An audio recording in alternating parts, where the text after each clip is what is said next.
राधे राधे दोस्तों, कैसे हैं आप लोग। आशा करती हूँ स्वस्थ होंगे, मस्त होंगे। तो दोस्तों, आज जो मैं आपसे साझा करने आई हूँ उस कहानी का शीर्षक है रूप रंग। दोस्तों, एक गांव में रामलाल नाम का एक बहुत ही अच्छा व्यापारी था। उसके घर में लक्ष्मी के साथ साथ सरस्वती की भी कमी नहीं थी। सभी ज्ञानी थे। वो जब से होश संभाला था उसने कभी भी गरीबी नहीं देखी थी और ना ही दुख क्या होता है ये जाना था। सब कुछ अच्छे से जा रहा था। पर जब उसकी शादी हुई, उसके बाद जब उसे बड़ी बेटी हुई, तब पहली बार उसे एहसास हुआ कि दुख होता क्या है। इसलिए नहीं कि बेटी हुई थी, क्योंकि वो समाज इतना समृद्ध था, वो परिवार, कि बेटी के हो जाने से दुख मनाता, ऐसा नहीं था। वो दुख का कारण तो ये था कि उसकी बेटी एक पैर से चल नहीं पाती थी। उसे चलने के लिए बैसाखी का सहारा लेना पड़ता था। कुछ दिनों तक तो रामलाल बहुत उदास रहा करते थे, लेकिन धीरे धीरे वे अपने व्यापार में लग गए और उस बेटी को पढ़ाना लिखाना शुरू किया। जैसे जैसे वो बड़ी होती गई, वो बहुत ज़्यादा मानो सरस्वती उसके जिह्वा पे विराजमान हो। बहुत पढ़ने में तेज, बहुत ज्ञानी और रूप भी बहुत सुंदर, लेकिन थोड़ी सी सांवली, गोरापन नहीं था उसमें। फिर रामलाल को कुछ दिन बाद एक और बेटी हुई। ये बेटी बहुत गोरी थी, बहुत गोरी, एकदम दूध की छाली जो होती है ना, वैसी गोरी। और चूँकि उस घर में सरस्वती का विराजमान था ही, इसलिए ये भी पढ़ने में बहुत अच्छी थी। पर दोनों में करीब 3 साल का अंतर था। अब इनकी दोनों बेटियां पढ़ने लगी। रामलाल ने उसके बाद फैसला लिया कि हम बेटा नहीं करेंगे। ये फैसला उन्होंने इसलिए लिया कि उनकी एक बेटी एक पैर से विकलांग है। तो किसी भी अच्छे घर में देने के लिए मैं जब तक उन्हें अपनी बहुत सारी संपत्ति उस लड़के को नहीं दूंगा, तब तक शायद मेरी बेटी को कोई लड़का स्वीकार न करे। हो भी यही रहा था। बहुत सारे रिश्ते देखे जा रहे थे, पर सिर्फ और सिर्फ विकलांग होने की वजह से उसे ठुकरा दिया जा रहा था।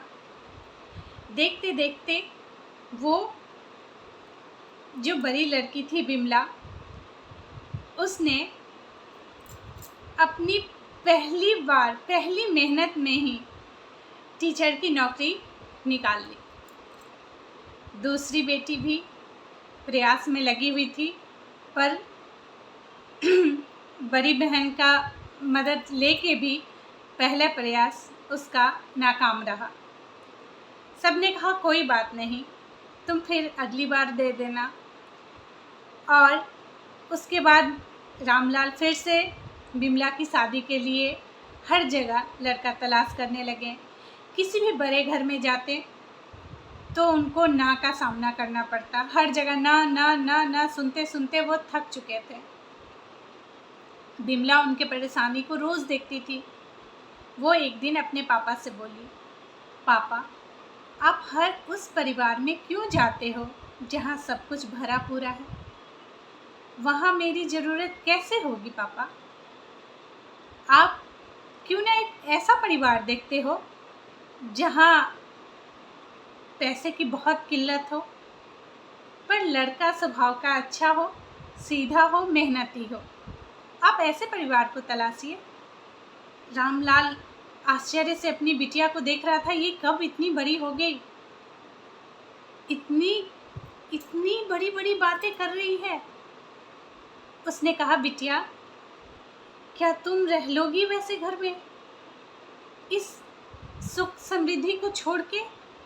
उसने कहा, ये सुख समृद्धि मेरे पिता के बोझ को जो रोज़ ले लेके ढोते रहते हैं, जो हर रोज़ उनको एक पर एक टेंशन आता है और वो बीमारी के चपेट में आते जा रहे हैं, उससे कहीं कम होगा पिताजी।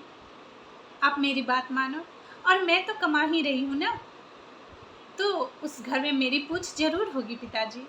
आप मेरी बात मानो। और हाँ, अगर ऐसा कुछ हुआ भी तो आप और माँ तो हो ना मेरी मदद के लिए, आप वही करो।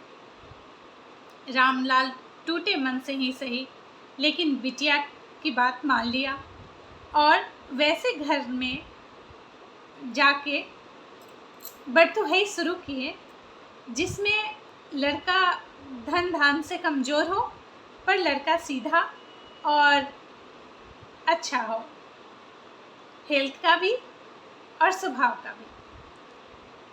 बहुत ढूंढने के बाद उन्हें एक ऐसा परिवार मिला जिसमें एक विधवा औरत अपनी आधी से ज़्यादा ज़िंदगी अपने बेटे के सहारे गुजार रही थी और उनका घर मुश्किल से उनके पति के पेंशन से चलता था। बेटा भी उतना पढ़ने में तेज़ नहीं था कि उसे कोई जॉब मिल सके, तो वो खेती पे निर्भर था। जब उस विधवा के आगे रामलाल ने ये प्रस्ताव रखा, वो तुरंत मान गई और अपने बेटे से सारी बातें कह दी। बस एक बात छिपा ली कि बिमला जो है वो एक पैर से विकलांग है। उसने उसका सावलापन का जिक्र तो किया था, लेकिन उसके पैसे और धन धन के लालच में मनोहर ने हाँ कर दी थी। जब शादी का दिन आया, पूरे मंडप सजे हुए थे और जैसे ही जयमाल के वक्त लड़की की छोटी बहन सुंदरी जब बिमला को लेके स्टेज तक आई और बिमला ने जब जयमाल के समय माला डाला, उस पल मानो सारे लोग जो भी खड़े थे वो सब आश्चर्य में डूब गए कि लड़का ऐसे क्यों कर रहा है, क्योंकि ये बात तो उनके परिवार को बता दी गई थी कि हमारी बेटी एक पैर से विकलांग है। फिर ऐसा आनाकानी क्यों? वो माला क्यों नहीं डाल रहा? वो शादी करने को तैयार क्यों नहीं हो रहा है? लड़का स्टेज से ही उतर के, बिमला ने तो माला डाल दिया था, लेकिन लड़का अपना माला अभी भी स्टेज पे ही छोड़ के स्टेज से नीचे उतर गया और बगल वाले कमरे में चला गया। उस कमरे में डरते डरते रामलाल गए और ऐसे हाथ जोड़े हुए उससे निवेदन करने लगे कि बेटा क्या हुआ? हमने तो आपकी माँ को सब कुछ बता दिया था। मनोहर कहने लगा, नहीं, मेरे साथ छल हुआ है। भले वो आप किए हो या मेरी माँ, मुझे नहीं पता, पर मैं एक विकलांग लड़की के सहारे अपनी पूरी ज़िंदगी नहीं काट सकता।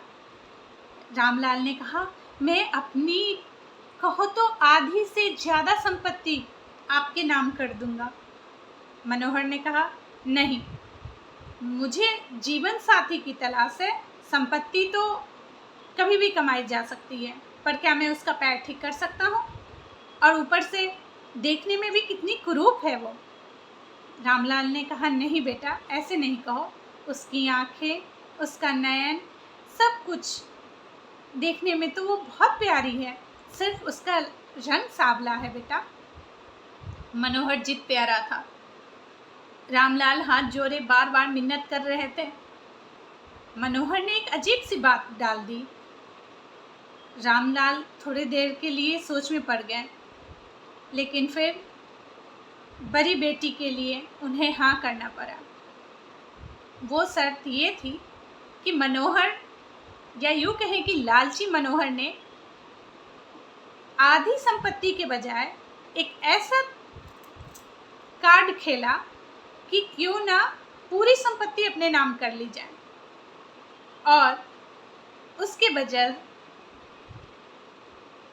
उस शादी को करने के लिए उसने क्या शर्त रखी, वो शर्त ये थी कि मैं सुंदरी से भी शादी करूँगा, मैं दोनों से शादी करूँगा और मैं आपको वादा करता हूँ कि मैं दोनों बहन को खुश रखूँगा और आप चाहें तो मैं आपके घर में ही आके रहूँगा ताकि आपकी बेटी को गरीबी का सामना न करना पड़े। आपको बेटी का परिवार चलाना है ना, मैं आपकी बेटी को खुश रखूँगा, पर मेरी भी खुशी का आपको सम्मान करना पड़ेगा। रामलाल तैयार हो गए।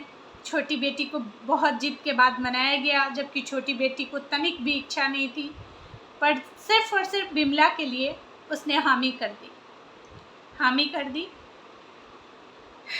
उसके बाद मनोहर बिमला और सुंदरी दोनों से विवाह रचाकर अपने घर ले आया। कुछ दिन तो सभी बहुत अच्छे से रहे। एक दिन ऐसा आया, हाँ, लेकिन एक बात थी, बिमला को तो जैसे मनोहर सिर्फ और सिर्फ इसलिए लाया था कि उसे तुर्क का पत्ता समझ के अपनी सारी वहाँ की जायदाद उसके नाम हो जाए, इसलिए लेके आया था। ना तो उससे प्यार करता था, ना मीठे दो बोल बोलता था, और उसका नाम भी कलूटी कह के बुलाया करता था। कभी अगर सुंदरी नहा रही है और उसे किसी भी चीज़ की ज़रूरत होती तो वो उसे बिमला कह के नहीं बुलाता, कलूटी कह के बुलाता। एक दिन मनोहर खेत पे काम कर रहा था, तभी पीछे से एक सांड ने उस पे हमला कर दिया। मनोहर बुरी तरह घायल हो गया और कई दिनों तक बिस्तर से उठ नहीं पाया। और उस वक्त सुंदरी ये सोचकर कि पूरी ज़िंदगी मैं इस अपाहिज के साथ नहीं बिताऊंगी, अब चाहे ये दी को छोड़ दे, अगर दी को इसके साथ रहना है तो रहे, लेकिन मैं एक अपाहिज के साथ, एक तो ये गरीब था, ऊपर से अपाहिज, मैं ऐसे इंसान के साथ अपनी ज़िंदगी नहीं गुजार सकती।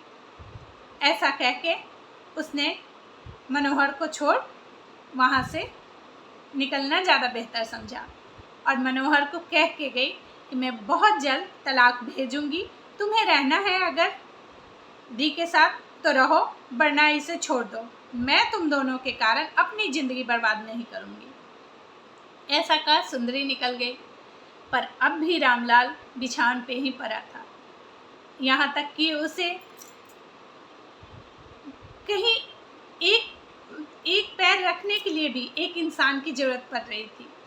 खाना खाने के लिए भी अपने हाथ का इस्तेमाल नहीं कर पा रहा था, और वैसे समय में उसकी मदद की उसका रखा गया नाम कलूटी ने, या यूँ कहें बिमला ने उस वक्त मनोहर की इतनी सेवा की कि उसने मनोहर का दिल जीत लिया। और तब जाके मनोहर को एहसास हुआ कि रंग रूप सुंदरता मायने नहीं रखती है इंसानियत। जिसका आत्मा सच्चा हो, हृदय में प्रेम भाव हो, वही सच्चा इंसान आपका जीवन साथी है। तो रंग रूप पे ना जाएं और अच्छा जीवन साथी की आशा करें और प्रार्थना करें कि आपको जो भी जीवन में मिले वो सच्चा हो, आपका अपना। तो आप सब अपना ख्याल रखिएगा। राधे राधे।